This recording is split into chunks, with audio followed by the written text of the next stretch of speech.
Dan itu didawuhkan juga oleh Rasulullah SAW. Tuba liman amana bi walam yaroni. Yang hebat itu imannya orang yang enggak melihat saya. Makanya masyhur itu, malaikat ditanya Allah, siapa imannya yang paling kuat? Ya kita, karena melihat engkau langsung ya Allah. Para nabi. Terus tapi yang dari sekian pertanyaan itu jawab sama, yang paling ajaib adalah umat-umat Muhammad di akhir zaman, enggak menangi nabinya, juga enggak pernah lihat surga neraka, tapi iman sama saya. Dan mereka punya cara untuk imannya itu berkualitas sama dengan kamu para malaikat. Ya diantaranya dengan cara logika tadi yang saya utarakan tadi.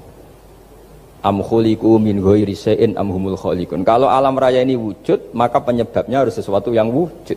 Masa sesuatu yang enggak wujud menyebabkan yang wujud. Kalau angka 10 ada, 1 juta ada, pasti dimulai angka 1. Makanya nisbatusnaini wal arba'ah ila ma la nihayatalaha itu semuanya nisbatul far'i ilal asli. Semua angka berapapun jumlahnya itu binisbat ilal wahid adalah nisbatul far'i ilal asli.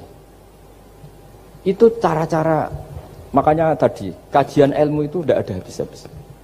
Makanya perasaan saya itu kemungkinan orang Islam jadi ateis itu kecil, Pak Fathul Wahid. Saya punya kitab, ini saya ulang lagi, kitab calon wali. Kenapa saya sering cerita wali? Kalau di kampus itu kan orang inginnya ya jadi dekan, jadi rektor atau jadi menteri lah kira-kira gitu. Kalau di pesantren orang itu cita-citanya satu, ingin jadi wali. Ya, supaya majelis ini barokah, saya tidak perlu cerita dunia kampus. Kalau ceritakan corong Jawa nguyai segoro lah. Bongso keinginan gitu kan tidak selera saya, juga ada dunia saya. Supaya sampai dapat ilmu ya saya cerita dunia. Itu kitab, saya punya kitab calon wali lah kira-kira. Atau wali sudah wali top. Namanya kitab Tasbihul Fuad, karangannya Sayyid Abdul Haddad. Itu beliau cerita, di antara ceritanya itu unik. Kata beliau begini. Saya itu tidak khawatir orang Islam jadi murtad, apalagi jadi ateis. Karena kalimat la ilaha illallah itu sahlatun qaribah, kalimat yang mudah sekali. Sehingga saya tidak khawatir orang Islam yang ketemu orang ateis, ketemu orang macam-macam, asal diajari kalimat ini secara benar. Terus beliau cerita, yang saya takut tuh mereka masalah perempuan dan harta. Kalau iman kayaknya enggak. Singkat cerita yaitu di kitab seperti itu. Singkat cerita saya ketemu banyak orang yang kuliah di McGill atau kuliah di Amerika, di Jerman, mungkin di Norwegia, di mana-mana, di Australia, dan ketemu teman-teman yang di Korea Selatan juga. Mereka itu orang kebanyakan yang nyuwun sewu enggak keluarga kiai, tapi mereka enggak ada yang enggak tetap iman. Ketika saya tanya, kenapa Anda tetap iman? Padahal ada beberapa negara yang lebih stabil, lebih makmur dibanding negara yang mengklaim sebagai negara Islam. Itu cara berpikir ya sederhana. Enggak lah Gus, kayaknya kok Tuhan kok ada tanggal lahirnya, enggak lah, kayaknya yang namanya Tuhan tuh ya awal lah. Masa pencipta langit bumi dituhani orang yang lahirnya di bumi, kayak enggak lah kayaknya. Jadi ya berpikir sederhana. Padahal ya kurang ajarnya Masya Allah. Anak ini ya dugem ya macam-macam, tapi kalau ditanya disuruh yang lain enggak mau dia. Enggak lah, kayaknya yang benar tetap Islam. Karena kalimat ini, yaitu tadi eksistensi Tuhan, tadi eksistensi Allah itu, la ilaha illallah itu kalimatun sahlah, kalimatun qaribah, kalimah yang begitu mudah difahami. Kenapa mudah difahami? Misalnya kita ngaji, Tuhan itu siapa? Yang menciptakan langit dan bumi. Dengan misalnya perbandingan Tuhan itu siapa? Yang lahir di bumi tahun sekian. Enak mana cara kita menerima itu?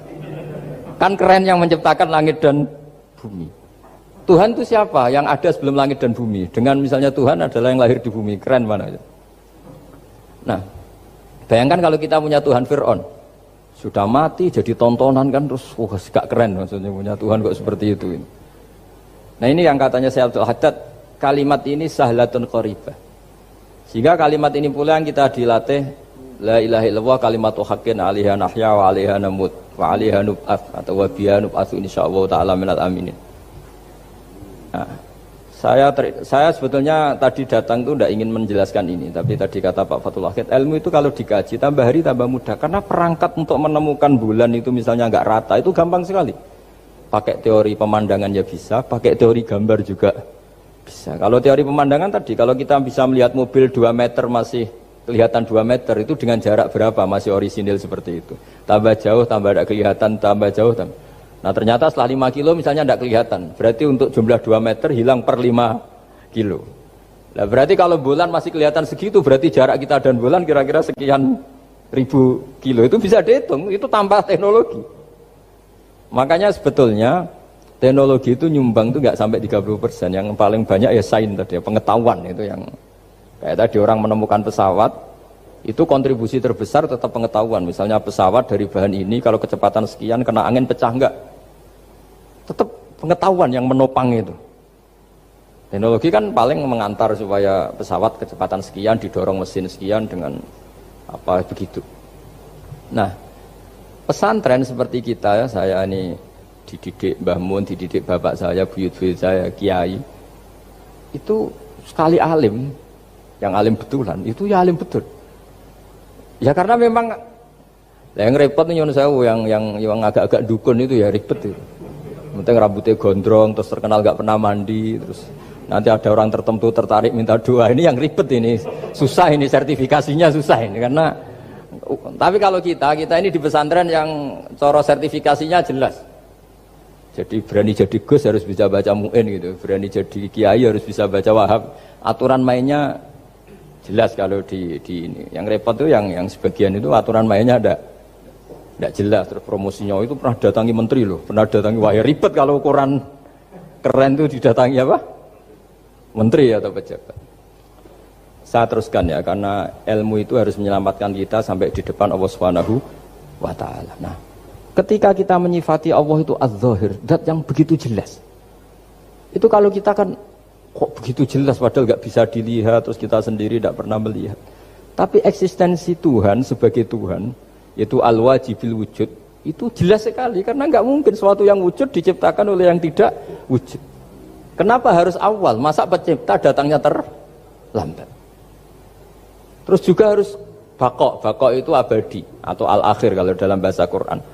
Masa zat yang superior kemudian kalah sama yang diciptakan? Berarti nanti ada kekuatan besar yang mengalahkan Tuhan. Ya kan ya aneh, kekuatan ini dalam kendalinya kemudian Allah kalah kan tidak mungkin. Makanya disebut al-akhir. Allah pasti tidak ada yang mengalahkan. Terus diantaranya lagi disebut qiyamuhu binafsihi. Kalau dalam bahasa Quran disebut al-qayyum, zat yang berdiri sendiri. Gak boleh Tuhan butuh yang lain. Kalau butuh yang lain berarti bergantung pada yang lain, dan nggak usah jadi Tuhan lah kalau masih butuh yang lain. Sehingga karena kekuatan ini, saya ulang lagi, karena kekuatan ini, ketika anak-anak mahasiswa kuliah di Jerman atau di Swiss, di negara-negara yang lebih bahagia ketimbang negara yang mayoritas Muslim, itu mungkin mereka tertarik sama sistem negara itu karena ada jaminan sosial ini. Tapi nggak pernah tertarik sama Tuhannya negara itu, karena dihitung-hitung tadi Tuhannya mesti keren kita gitu. Jadi, ini cerita ke saya Abdul Haddad. Kata saya Abdul Haddad, kamu tidak usah khawatir lah umat Islam murtad atau jadi ateis gitu. Karena penjelasan tauhid Islam itu begitu jelas. Jadi by design manusia itu pasti nerima tauhid kira-kira gitu. Jadi ini pentingnya adz-dzahir. Jadi Allah itu begitu apa? Jelas. Tapi Allah juga mensifati dirinya al-batin. Nah, al-batin itu gak mudah dikenali. Kenapa? Karena tubuh kita desainnya ini profan, tubuh kita tidak sempurna, rentan. Nah, tentu sesuatu yang tidak sempurna ini tidak bisa melihat dat yang super apa? Sempurna. Kita bisa rusak sementara Allah tidak. Nah karena alasannya tubuh kita ini didesain untuk rusak, maka di surga itu keyakinan para ulama orang bisa melihat Allah karena desain tubuhnya sudah dirubah dari desain profan menjadi keabadian.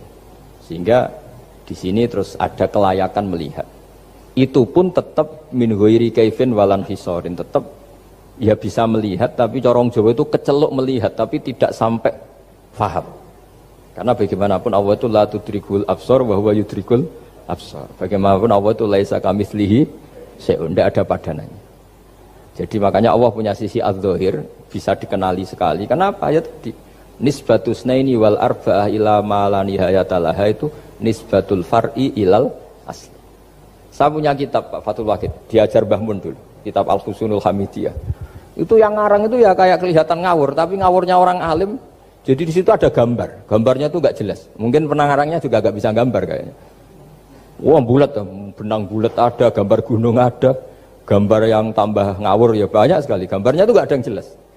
Tapi dari nggak jelas itu beliau bilang gini, gambar yang bulat ini, yang nggak jelas ini, tetap kamu punya rumus kan? Itu dimulai dari satu titik. Mbok gambar gedung tingkat 5, mbok gambar hutan ada harimaunya, tetap dimulai dari satu titik.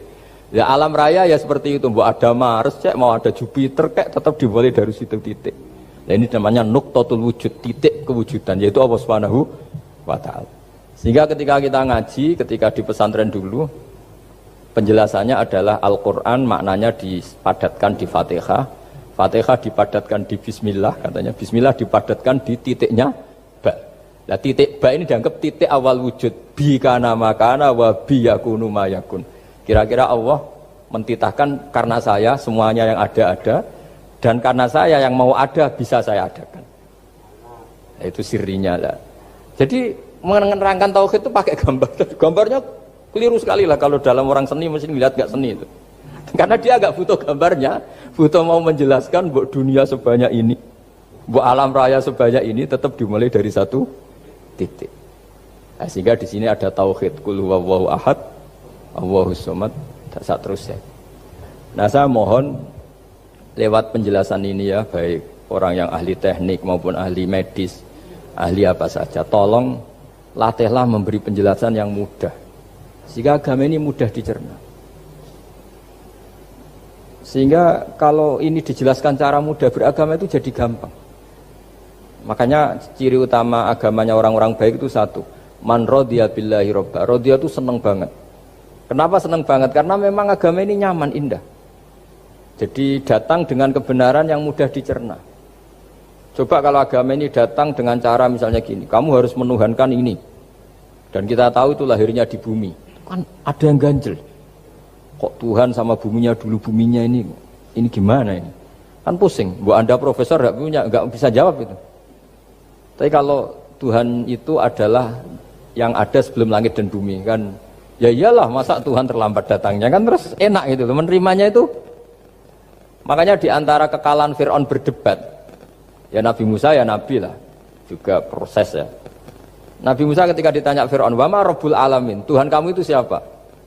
Jawabnya Nabi Musa, Rabbus samawati wal ardi, yang menuhani langit dan bumi. Itu Fir'aun masih bisa ngeles.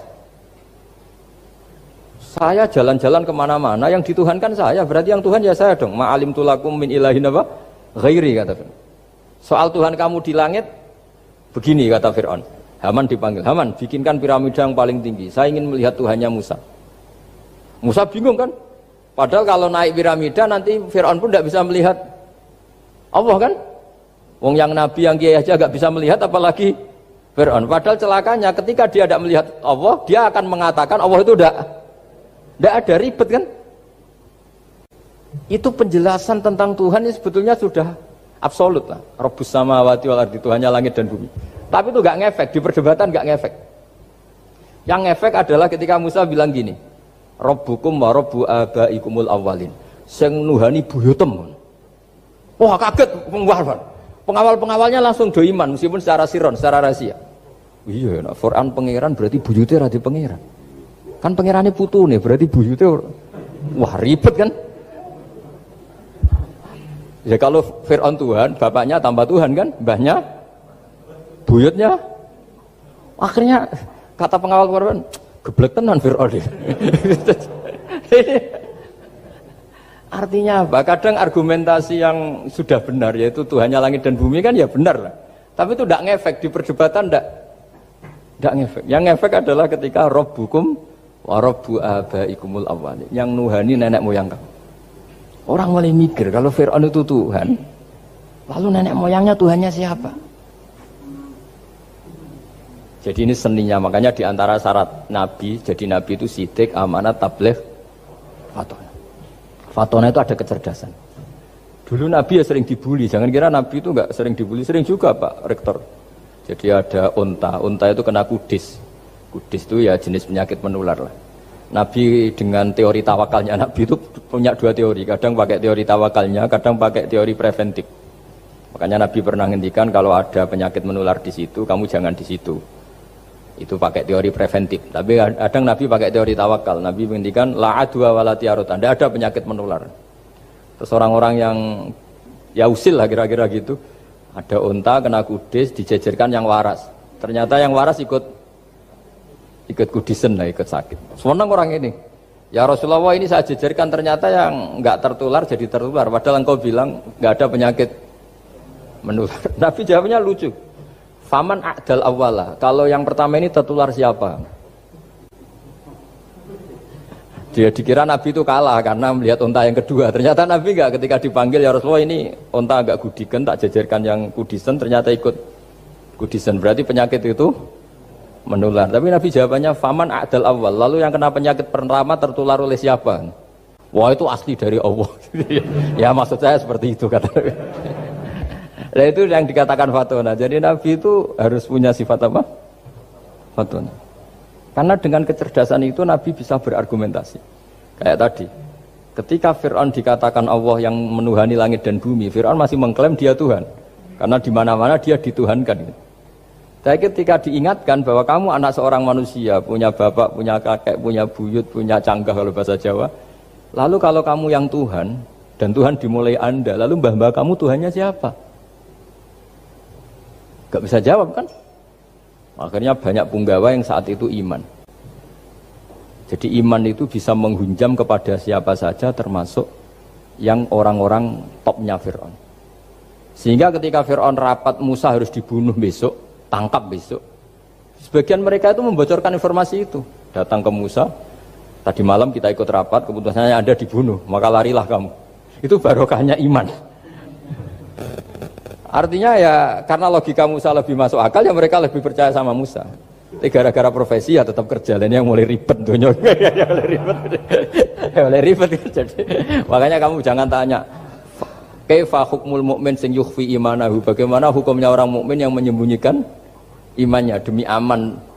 Ya tidak usah kamu jawab. Kalau kamu jawab boleh, ini kok kayak pecundang. Kalau kamu jawab haram, pernah terjadi itu. Wa qala rajulun mu'minum min ali fir'auna yaktumu imana.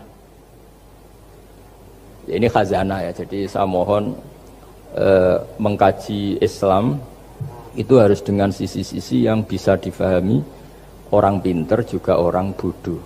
Kata Imam Ghazali banyak, karena hadatin itu harus difahami orang pinter juga orang bodoh. Terus contoh yang paling populer tentu sering saya utarakan masalah iddah. Iddahnya orang terceraikan itu 3 kali masa suci. Kalau menurut Abu Hanifah 3 kali masa haid. Orang pinter tahulah kalau perempuan sedang haid, menstruasi pasti sedang tidak hamil. Sehingga kalau dia sudah haid 3 kali ada kepastian tidak hamil. Kalau tidak hamil artinya apa? Nggak ada sperma dari zaut awal, suami pertama yang jadi anak dia. Padahal tujuan iddah adalah nanti kalau di hubungan suami istri sama suami kedua, jelas anaknya suami kedua. Tapi kalau andai kan tidak ada iddah kan, malam hubungan suami istri, pagi bentrok cerai, terus kawin, kumpul suami istri lagi, terus nanti anaknya itu anaknya siapa? Kan nggak jelas. Kalau sampean bisa klaim lewat DNA, DNA juga mungkin secara ilmu objektif Pak Rektor. Masalahnya juga bisa disuap kan? Saya sering dibantah orang-orang itu. Wah Gus, DNA itu otoritatif karena gini-gini nggak mungkin, bohong kamu. Ya DNA-nya nggak bohong, pegawainya bisa disuap kan? Kayak nggak tahu manusia apa nggak tahu Indonesia, nggak tahu terus. Itu yang sensitif itu, yang mulai wilayah sensitif itu. Nggak tahu manusia apa kayak nggak tahu Indonesia. Manusia aja ya sudah. Berarti Anda sangat nasionalis. Jadi ribet kan? Maka dianjurkan ada iddah. Dengan iddah selesai berarti benar-benar perempuan ini baru atur rohmi, rahimnya steril dari unsur mani zaut awal. Dan kalau 3 kali masa suci itu artinya apa? Kira-kira 3 bulan. Kira-kira ya. Wal mutallaqatu yatarabbasna bi anfusina salah satu apa? Huru. Pertanyaannya kalau 3 bulan, andai kan tidak pakai teori ilmiah, menstruasi itu sudah teori ilmiah. Ada yang tanya ke saya, Gus kenapa harus sampai 3 kali, padahal menstruasi pertama pasti sudah ada hamil. Saya jawab, menstruasi pertama itu namanya keluar darah. Nggak ada jaminan kali itu haid, bisa saja keluar darah karena kaget, karena kecelakaan, karena apa. Sehingga kalau misalnya perempuan diceraikan, Gus saya sudah haid. Yang jamin kalau itu haid siapa? Maksudnya keluar darah dengan makna tidak hamil. Bisa saja keluar darah kali ini faktor kaget ya, atau faktor kecelakaan. Tapi kalau sampai 3 bulan karena per bulan haid sekali, itu meskipun haidnya keliru, haid keliru itu misalnya sebetulnya itu enggak darah haid tapi darah penyakit istikhadah, Kan tetap kelihatan, masa 3 bulan gak blending cara Jawa? Kan mesti bentuknya tubuh sudah berubah. Artinya kata ulama-ulama, agama ini gak bisa hanya mengacu ilmu. Kalau mengacu ilmu haid sekali sudah cukup. Tapi kenapa harus 3 kali? Karena 3 kali orang awam tahu semua kalau itu sedang hamil atau tidak hamil. 3 bulan dari dicerai kan kelihatan kalau hamil ya bentuk tubuhnya sudah rubah, kalau enggak. Intinya agama ini harus agama yang mudah difahami orang pinter, juga difahami orang yang tidak pinter. Kayak tadi bulan tadi, saya juga gak ngira kalau orang goblok jadi pinter itu.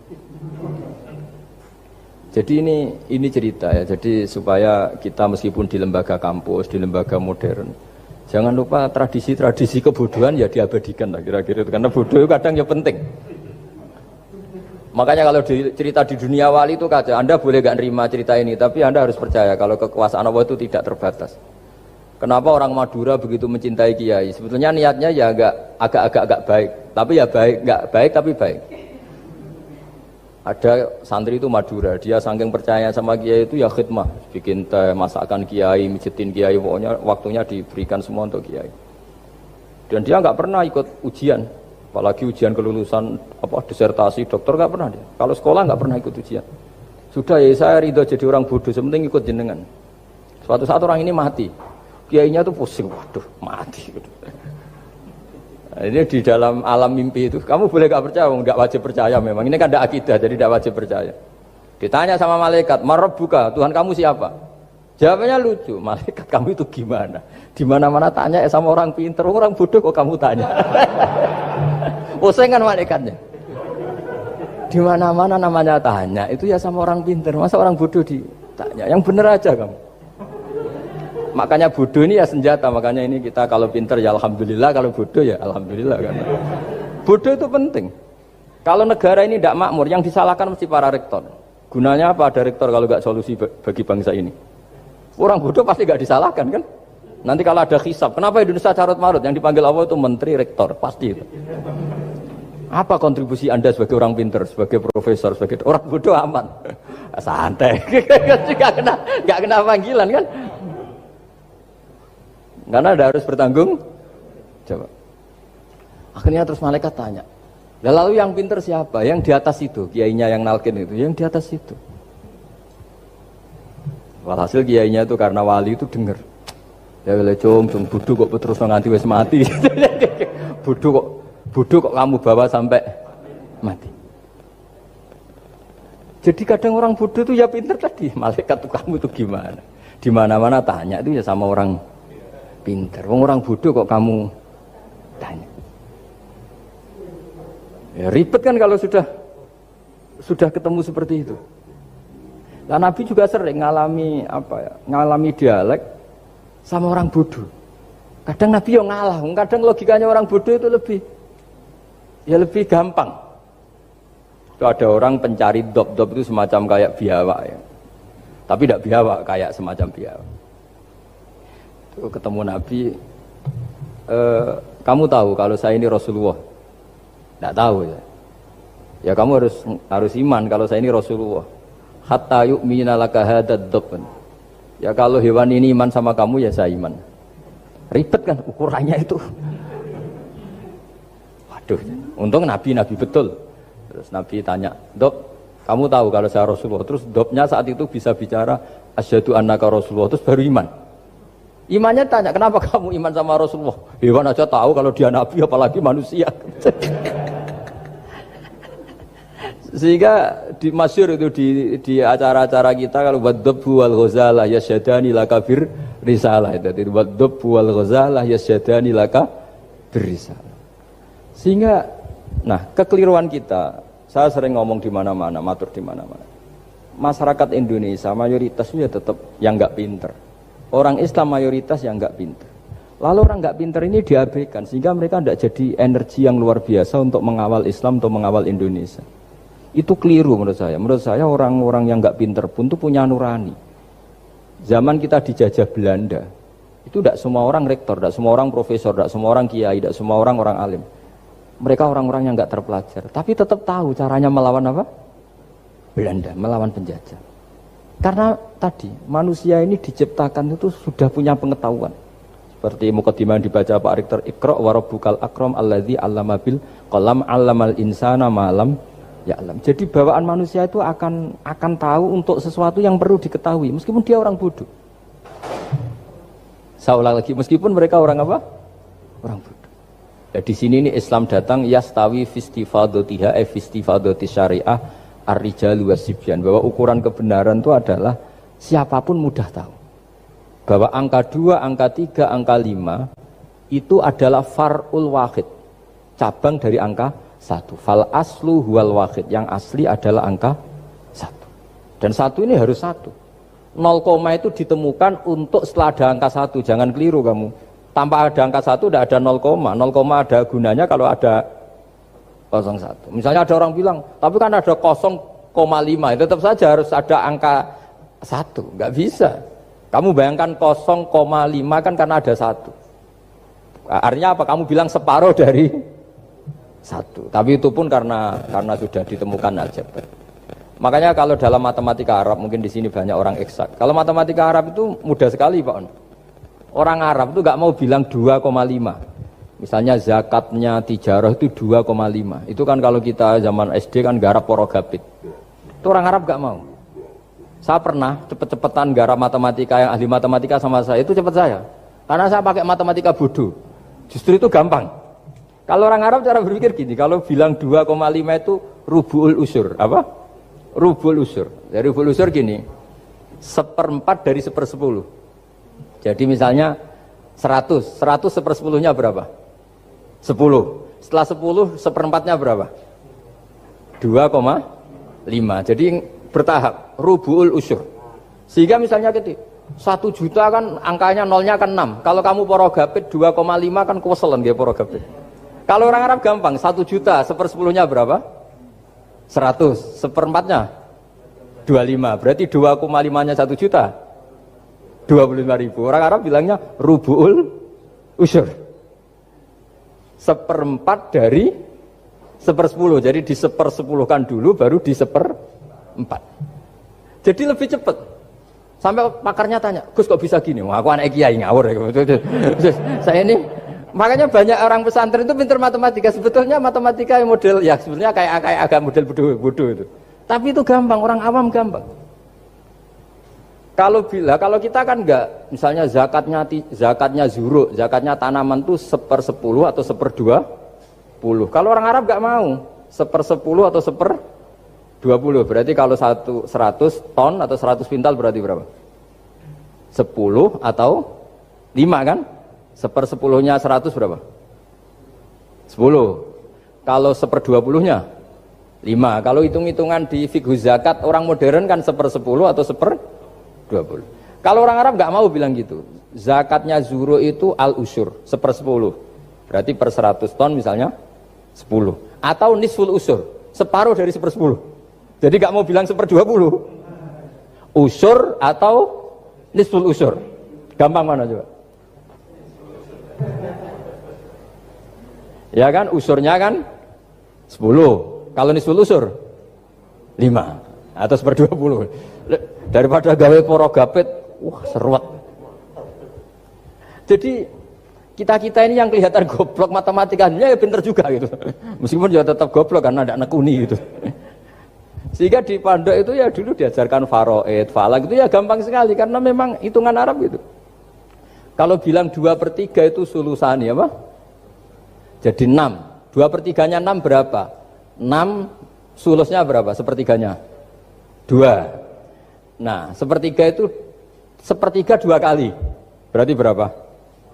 4. Ya, 6 itu 2/3-nya kan? Pokoknya bahasa Arabnya sulusan. Kalau orang terjemahnya berapa? Kalau orang 2 kali sepertiga apa? 2/3. Sulusan itu 2/3. Nah, itu kalau orang Arab bilang enggak 2/3, sulusani. Sepertiga 2 kali. Jadi 6 di sepertiga dulu 2. Nah 2 itu 2 kali. Berarti berapa? 4. Jadi itu. Nah Quran itu ya kira-kira gitu. Jadi kelihatannya goblok, tapi itu pinter itu. Yang porogabit kelihatannya pinter tapi tidak pinter. Ukuran orang pinter yang mempermudah yang sulit, jangan mempersulit yang mudah kan gitu. Makanya saya bilang ini yang pinter yang mana itu.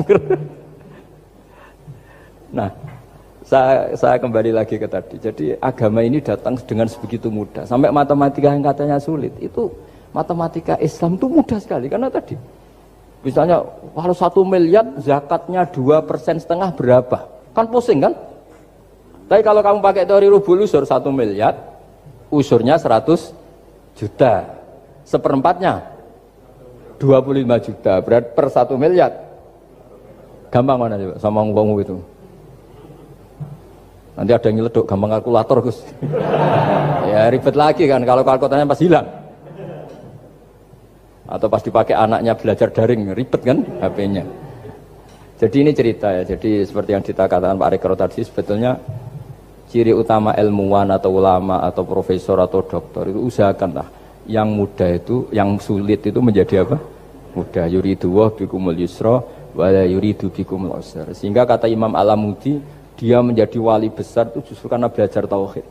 Yang dari belajar matematika tadi, dari matematika dia tahu bahwa angka berapapun jumlahnya itu binisbat ilal wahid, itu semuanya nisbatul far'i ilal asli. Semua itu cabang dari satu.